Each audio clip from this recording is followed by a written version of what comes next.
2011 represented probably one of the most deadliest years in tornadoes in history. TwistX team was out there. Unfortunately, for whatever reason this year, we did not run a lot of our video cameras. So thanks to my son Paul Samaras, captured an amazing array of still pictures that kind of depicts this year. We were in Alabama, Mississippi during the big tornado outbreak. Every single storm this day was producing tornadoes. Some of the tornadoes of this day were actually rated over EF5. We saw a pretty destructive tornado bust right through the trees, almost right in front of us. There were over 1,000 miles of damage in the state of Alabama alone. We continued to move south and chased these tornadic supercells that were basically on a line from the northeast to the southwest. We also saw the damaging Tuscaloosa tornado as it wound its way up to and into the city. We tried to get into the town of Tuscaloosa, but the interstates were completely jammed. There was no way that we were able to get in there.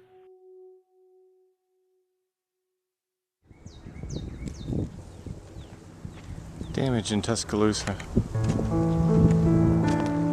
In my years of chasing, I don't think I've ever seen this kind of damage before.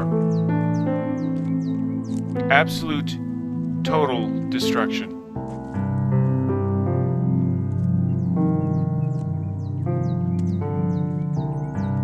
What interests me is how some of these homes actually failed. How well were these houses built?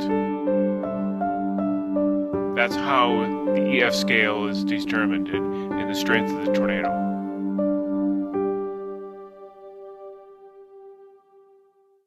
As many of you know, I built a new instrument. This one weighs almost 300 to 400 pounds. Two versions of this existed. The first one we actually deployed next to the Baudel tornado. The second version, which is far larger, has microphones, advanced instrumentation, weighs almost 450 to 500 pounds. We've yet to get this instrument in the path of the tornado. It certainly has represented lots of challenges for Carl and Matt and myself to get this thing off the truck. Also this year, for the first time ever, TwistX has had a chance to borrow a mobile Doppler radar.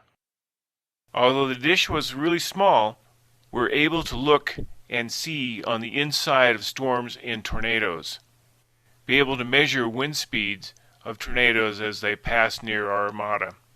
This is important so that we can look and see how powerful the winds are up above our instruments as the tornado crosses over the instruments.